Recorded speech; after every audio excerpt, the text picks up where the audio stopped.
दोस्तों, टेक्स्टबुक में आप सबका फिर से एक बार बहुत बहुत स्वागत है। दोस्तों, हमने एक सीरीज शुरू की थी सुप्रीम कोर्ट के जजमेंट्स की, जो इंपॉर्टेंट जजमेंट्स है अपने एग्जाम पर्सपेक्टिव से, उसे हम एनालाइज करेंगे। और आज के इस एपिसोड में हम देखेंगे बहुत ही important judgment which was the I R. Coelho versus the state of Tamil Nadu judgment of 2007। इस जजमेंट को हम एनालाइज करेंगे। तो what is the importance of this judgment? This judgment tells us about ninth schedule, about judicial review, about Article 31B, right? So let us analyze कि इस particular judgment का background क्या था। दोस्तों, हम सबको पता है by the first constitutional amendment act of 1951 the government introduced a new schedule in the Indian constitution which was the ninth schedule। अब ninth schedule में उन्होंने डाले land reforms और उन्होंने क्या कहा? उन्होंने ये कहा कि ninth schedule में हम जो भी provisions डालेंगे उसके ऊपर जुडिशरी जो है वो जुडिशियल रिव्यू नहीं कर पाएगी। And this is what article 31B also said. Article 31B said that none of the provisions mentioned in the ninth schedule shall be considered void on the ground that it violates your fundamental rights. मतलब ninth schedule में डाली हुई कोई भी चीज़ को आप void या नल नहीं घोषित कर सकते इस बुनियाद पे कि वो आपके फंडामेंटल राइट्स को आपसे छीनता है, right? So article 31B and ninth schedule both are working hand in hand, right? अब केशवानंद भारती केस आता है। केशवानंद भारती केस में सुप्रीम कोर्ट बेसिक स्ट्रक्चर के डॉक्ट्रिन को लेके आता है और ये कहता है कि पार्लियामेंट जो चाहे कॉन्स्टिट्यूशन में अमेंड करे पर बेसिक स्ट्रक्चर को अमेंड नहीं करना चाहिए। अब बेसिक स्ट्रक्चर क्या है वो उन्होंने तो बताया नहीं, राइट?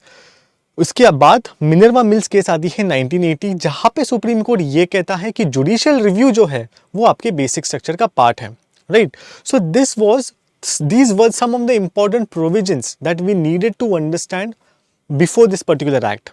अब तमिलनाडु में रेतवाड़ी सिस्टम को अबॉलिश करने के लिए एक पर्टिकुलर एक्ट को लाया जाता है। अब वापस रेतवाड़ी सिस्टम को अबॉलिश जब किया जाता है तब लोग कहते हैं कि उस वक्त हमारा राइट टू प्रॉपर्टी हमारा फंडामेंटल राइट था, तो आप हमसे हमारी ज़मीन कैसे ले सकते हो? इसके लिए एक जनमान एक्ट लाया जाता है which is inserted into the 9th schedule of the constitution by the 34th amendment act of 1974। ये जनमान एक्ट बेसिकली रैयतवाड़ी अबॉलिशन से ही कुछ डील करता है, right? So now 34th amendment act से क्या किया गया? जनमान एक्ट को 9th शेड्यूल में डाला। अब जब ये जनमान एक्ट 9th शेड्यूल में गई, जुडिशरी इसके ऊपर रिव्यू ही नहीं कर पाई, राइट? अब इसको चैलेंज किया गया और फिर जिस केस में इसको चैलेंज किया गया उसे कहते हैं IR. Coelho versus the state of Tamil Nadu case, right? तो इस जजमेंट में सुप्रीम कोर्ट ने पहले तो कहा कि basic structure of the constitution जो है उसे तो हम वायलेट नहीं होने देंगे, we will not let basic structure of the constitution get violated. फिर उन्होंने कहा कि मिनर्वा मिल्स केस में हमने तो कहा है कि जुडिशियल रिव्यू जो है वो बेसिक स्ट्रक्चर का पार्ट है, राइट? और आप ये कैसे कह सकते हो कि 9th शेड्यूल में आप जो भी डालोगे वो बेसिक स्ट्रक्चर से परे होगा, हम वो जुडिशियल रिव्यू से परे होगा, हम उसके ऊपर नज़र नहीं डाल सकते, राइट? तो इस जजमेंट में सुप्रीम कोर्ट ने कहा कि बेसिक स्ट्रक्चर जो है वो इंडियन कॉन्स्टिट्यूशन की एसेंस है, इट इज़ द आत्मा ऑफ इंडियन कॉन्स्टिट्यूशन। और उन्होंने कहा कि 24 अप्रैल 1973 इफेक्टिवली जो केशवानंद भारती केस का जजमेंट था उस डेट के बाद जो भी कॉन्स्टिट्यूशन में अमेंडमेंट की गई होगी उन सारे अमेंडमेंट्स को जुडिशरी रिव्यू कर सकती है in accordance with the essential features of the constitution. मतलब 24 अप्रैल 1973 के बाद अगर कोई भी चीज़ को 9th शेड्यूल में डाला गया होगा तो उसके ऊपर जुडिशरी के पास ये पावर है कि वो उसके ऊपर रिव्यू कर सकती है, क्योंकि उस दिन जुडिशरी ने, मतलब इस दिन को जब केशवानंद भारती जजमेंट आया था तब सुप्रीम कोर्ट ने क्या कहा था कि बेसिक स्ट्रक्चर को कोई चीज़ वायलेट नहीं होनी चाहिए, राइट? इसके लिए उन्होंने कहा कि जुडिशियल रिव्यू जो है वो एक फंडामेंटल कंपोनेंट है लीगल सिस्टम का और कोई भी लॉ उससे इम्यून नहीं है, कोई भी लॉ उससे आज़ाद नहीं है, right? So basically IR. Coelho case में सुप्रीम कोर्ट ने ये कहा कि 24 अप्रैल 1973 24 अप्रैल 1973 के बाद अगर आपने कोई भी चीज़ 9th शेड्यूल में डाली होगी तो उसके ऊपर हम जुडिशियल रिव्यू कर सकते हैं, क्योंकि जुडिशियल रिव्यू जो है वो basic structure of the constitution का एक भाग है और बेसिक स्ट्रक्चर को आप हिला नहीं सकते, you can not take away the basic structure.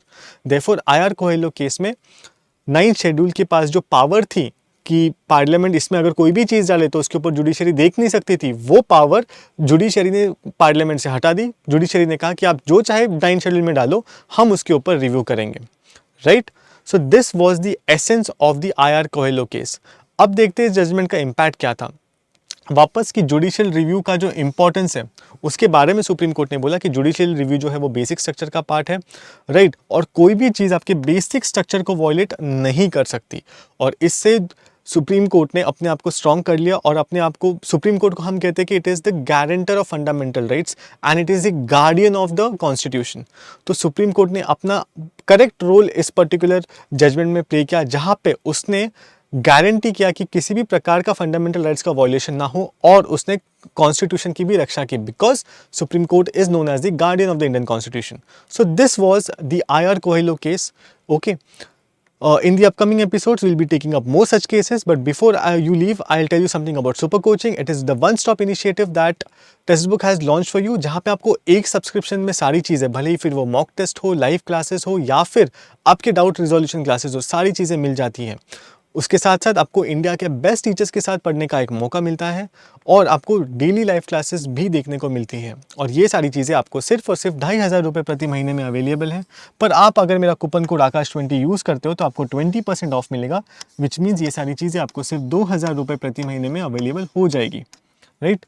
So that was it guys for today's session. आने वाले एपिसोड्स में और ऐसे ही इंटरेस्टिंग केसेस लेके आएंगे। तब तक all the best and subscribe to our channel. Thank you.